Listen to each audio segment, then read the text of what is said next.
Wow! Laki ng itlog, oh. Napakasarap nito. Ayan. Itlogan.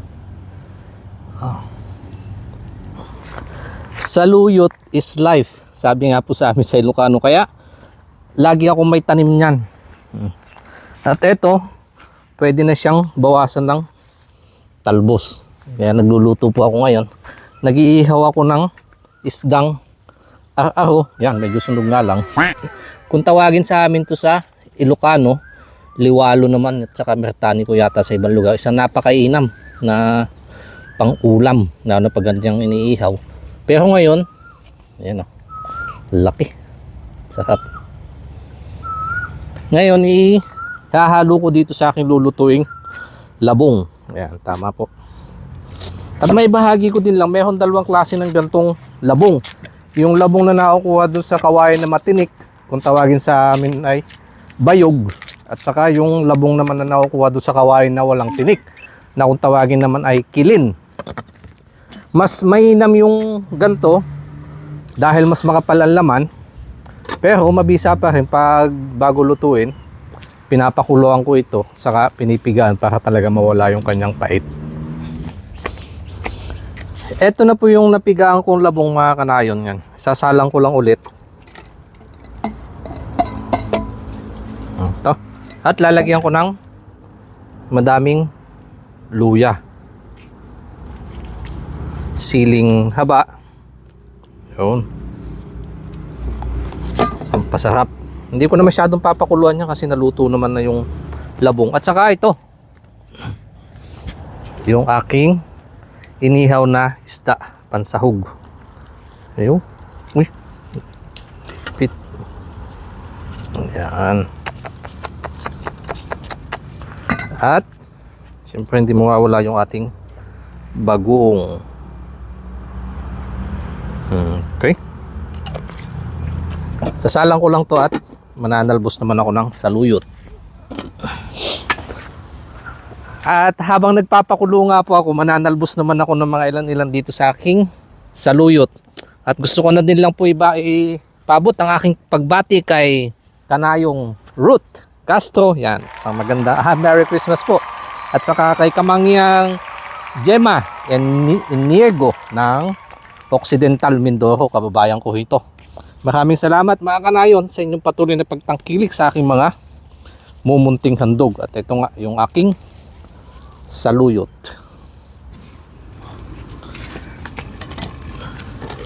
Ayun, oh. Handa na isang kalderong kanin.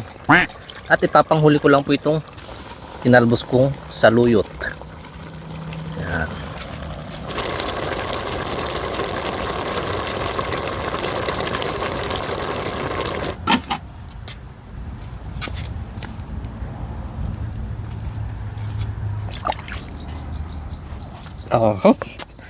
Papalaban ng kain nito. Ito po yung aking ginulay na labong na mayroong sahog na isdang puyo. At ito yung aking sausawan. Uy, kalamansi. At andito na din yung aking pampagana, sibuyas or lasuna. Okay naman. Nais ko na yung balikamaan pa. Salamat sa patuloy na biyayang pinagkakalubo sa amin. Basbasan ito at magbigay ng lakas sa aking pangatawan, magamit sa pang-araw-araw. In Jesus' name, Amen. Game na nga. Talagang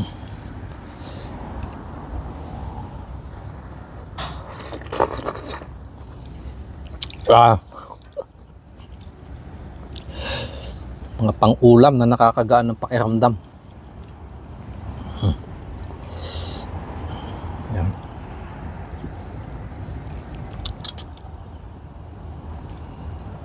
Wow!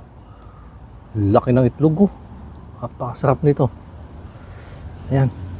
Itlogan.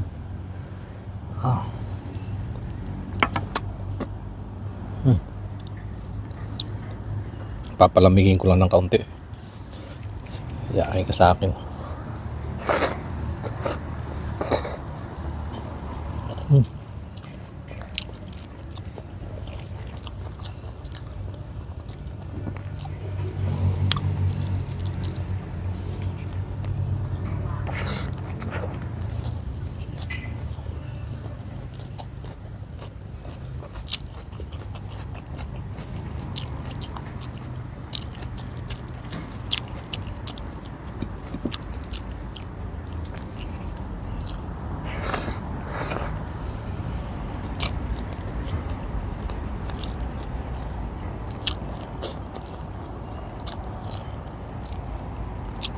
Panalong panalo.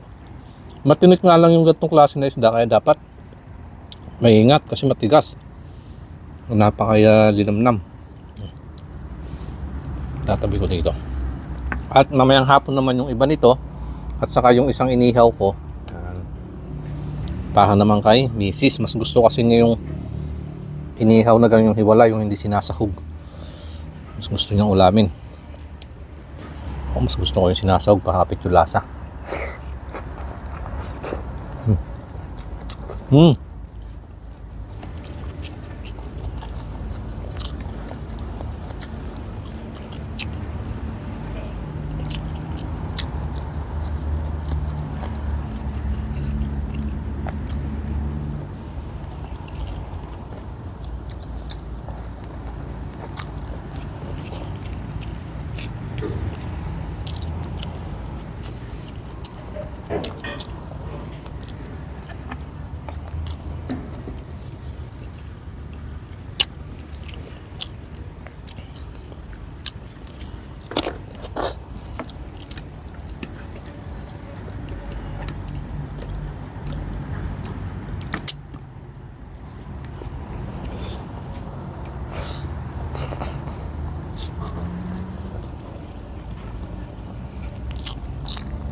Itlog nyo.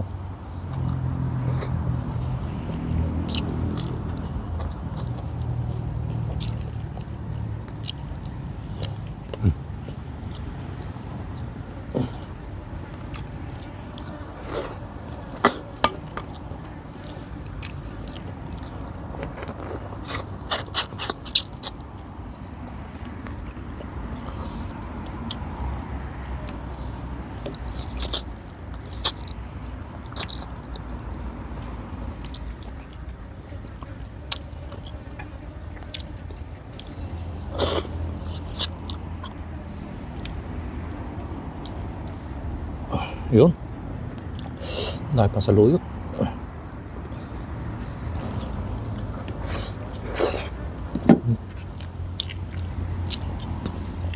Yung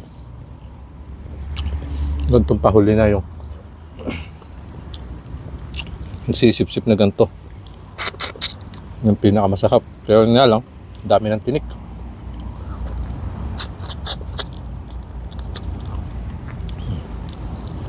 Dahan-dahan.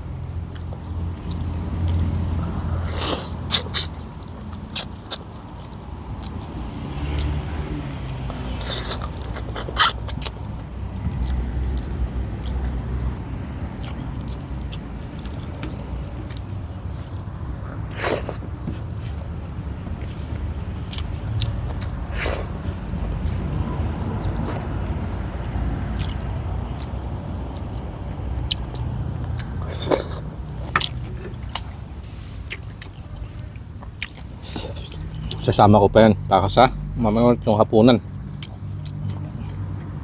Yun lang po muna ako ibabahagi ngayong aking mga kanayon. Maraming salamat po sa pagsama sa isa na naman pagkain bukid. And God bless.